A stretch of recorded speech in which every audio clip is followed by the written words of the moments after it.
co-chairs, Your Excellencies, ladies and gentlemen, I first of all want to say a big thank you to our co-chairs, President Macky Sall and President Emmanuel Macron, for inviting Ghana to be part of this important gathering. Decided to accept to come here to Dakar, beautiful, famous city, for a very simple reason. Believe the matters that we're talking about here are the most important facing our continent. Education. We have the youngest population on the planet, the youngest population on the richest continent, but with the worst living conditions of anybody on the planet. And that paradox can only be broken by education.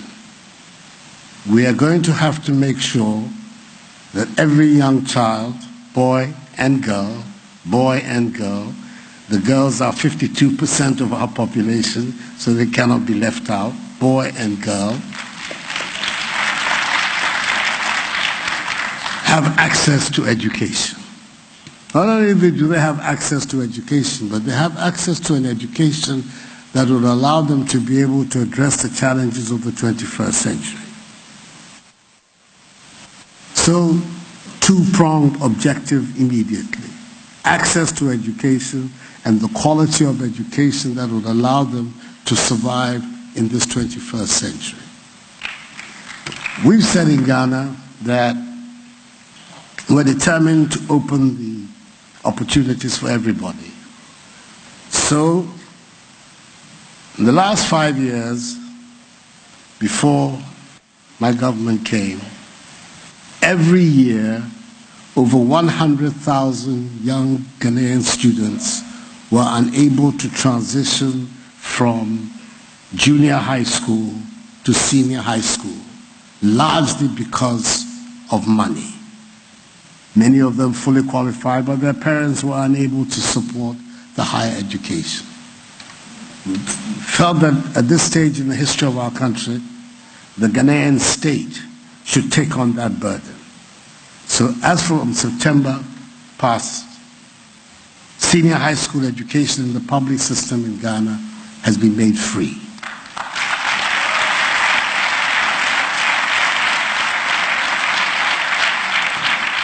And what it has done is that the figure has reversed.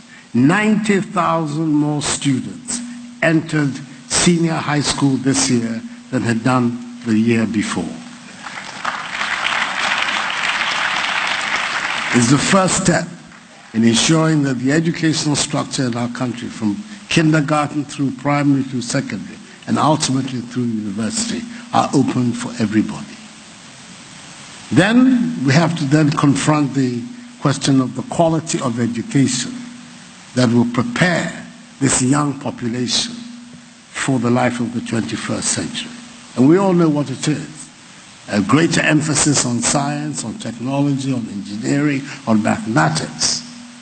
That is the way to the future. We have seen that in the development of the economies in Asia, in China, in India, in Japan, in Korea, that is the way forward for being able to make that transition from poor to prosperity. But then we have the conundrum that has brought us here. How is this to be financed? I'm going to say something here that I hope is not going to put off those who are contributing money to the education of Africa. We cannot depend on other people to finance the education of our continent. We cannot do that.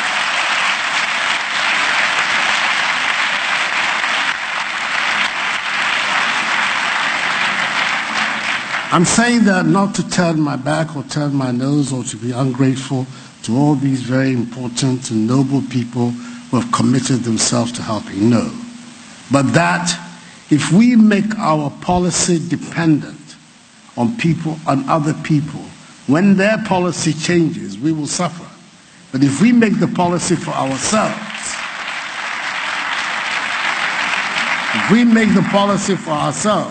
then it means that at all times we'll be in control of our own destiny.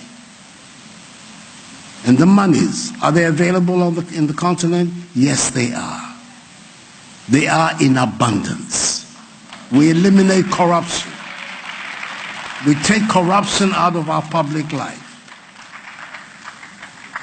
We organize ourselves to have more intelligent arrangements for those who want to exploit our resources, that we have more balanced contracts between us and them.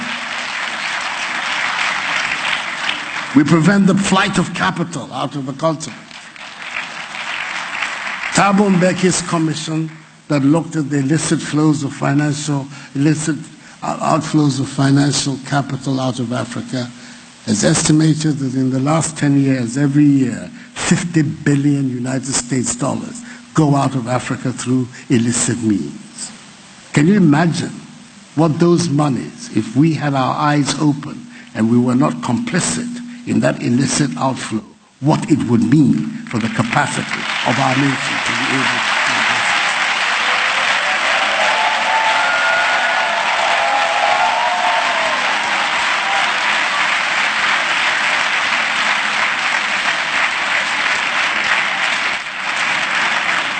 So that is our challenge. That is our challenge. How we can organize ourselves to make sure that the wealth, the huge wealth of this great continent, at least for the first time in modern history, is used on behalf of the people of the continent and not those outside. If we are able to close that gap, we will come here to Dakar and talk about education, but we won't be talking about the funding of education by others. We'll be talking about the quality of education, about the changes we need to make to our curricula, the emphasis we have to place on our history, on our movement, on our sociology. That then is the future.